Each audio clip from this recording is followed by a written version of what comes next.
ఇక ఇందిరమ్మ ఇండ్లకు సంబంధించి ఇక్కడ మనం ఒక వార్త చూడవచ్చు. AE ఆమోదిస్తేనే bill.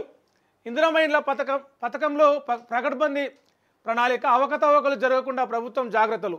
ఇటీవలే ఓ బిల్ కలెక్టర్ సర్వీస్ నుంచి రిమూవ్. ఇలాంటివి పునరావృతం కాకుండా చర్యలు. వచ్చే నెల విధుల్లో చేరనున్న 390 మంది ఏఈలు.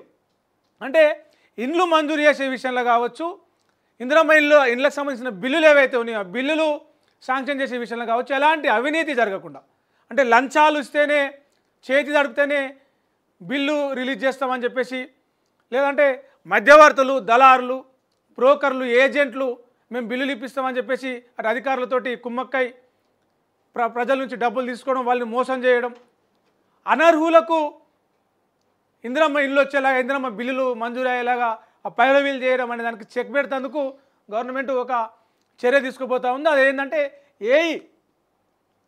ఏఈ ఆమోదం పొందితేనే ఇందిరమ్మ ఇల్లు మంజూరు అవుతుంది, ఇందిరమ్మ బిల్లు మంజూరు అవుతుంది. లేదంటే ఎలాంటి అవినీతి కూడా జరగకుండా, ఇట్లాంటివి అక్రమాలు, అవినీతి జరగకుండా ఈ ఏఈలకు ఈ బాధ్యత అప్పచెప్పబోతూ ఉంది. మొత్తం వచ్చే నెల 390 మంది అసిస్టెంట్ ఇంజనీర్లు, ఏఈలు విధుల్లోకి రాబోతూ ఉన్నారు. ఇందిరమ్మ పథకం సంబంధించి అమలు ఇంకా కొంచెం స్పీడ్ కాబోతూ ఉన్నది. రాష్ట్ర వ్యాప్తంగా హౌసింగ్ కార్పొరేషన్కు 505 ఏఈ పోస్టులను మంజూరు చేశారు. కానీ ప్రస్తుతం 125 మంది మాత్రమే పనిచేస్తున్నారు.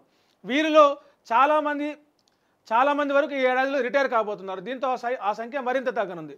దాంతో ఇందిరమ్మ ఇండ్ల పథకం అమలు కోసం మండలానికి ఒక ఏఈ ఉండాలని చెప్పేసి ప్రభుత్వం భావించింది. టీజీపీఎస్సీ ద్వారా ఏఈల నియామకం చేపట్టాలంటే సమయం పడుతుంది. కాబట్టి ఒక ఏడాది పాటు అవుట్సోర్సింగ్ నుంచి ఏఈలను తీసుకొచ్చి మండలానికి ఒక ఏఈని పెట్టేసి ఆ ఇందిరమ్మ ఇల్లు ఆ పథకం పకడ్బందీగా అమలు చేసేలాగా గవర్నమెంట్ ఇది చేస్తూ ఉంది. ఇప్పటికే 10,000 అప్లికేషన్లు వచ్చినాయట. 390 పోస్టులకి 10,000 మంది అవుట్సోర్సింగ్ ద్వారా ఉద్యోగానికి అప్లై చేసుకున్నారు ఏఈ పోస్టుకి.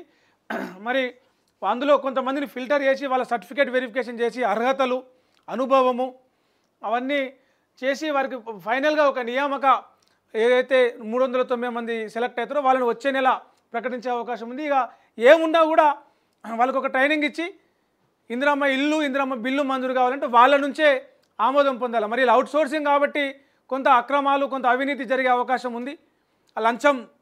లంచాలు తీసుకొని బిల్లులు మంజూరు చేయడమా, లేకపోతే బిల్లులు ఆపడమా, చేయి దడిపితేనే ఇస్తామని అది చేసే ఇది. అంటే ఒక ఏడాది లోపు వీళ్ళు ఏఈ బాధ్యతల్లో ఉంటారు. ఆ ఏడాది లోపే కాబట్టి అది పర్మనెంట్ కూడా కాదు, టెంపరరీ కాబట్టి దానికి అవకాశం ఉంది. మరి దాని మీద కూడా కొంత సీరియస్గానే దీన్ని తీసుకుంటే బాగుంటుంది. మన వీళ్ళ మీద కూడా కొంత అజమాయిషీ ఉండాలి.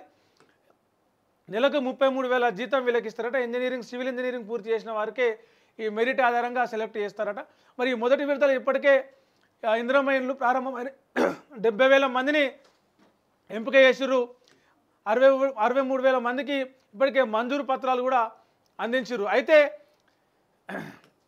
ఇందిరమ్మ ఇల్లులు బిల్లుల విషయంలో ఏదైతే ఏఈ ఆమోదిస్తే అని చెప్పేసి ఈ రూల్ పెడతా ఉన్నారో వాళ్ళు అవుట్సోర్సింగ్లో వచ్చే నెలలో రిక్రూట్ కాబోతూ ఉన్నారు. మరి వారి మీద కూడా దానికి సంబంధించిన ఒక ఉన్నతాధికారులు వాళ్ళు నిత్యం ఒక పహారా లాంటిది ఉండాలి. లేకపోతే ఈ అవుట్సోర్సింగ్ కాబట్టి కొంత ఇది చేసే చేతులు తడుపుకోవడం ఇట్లాంటివి చేసే అవకాశం ఉంది. కాబట్టి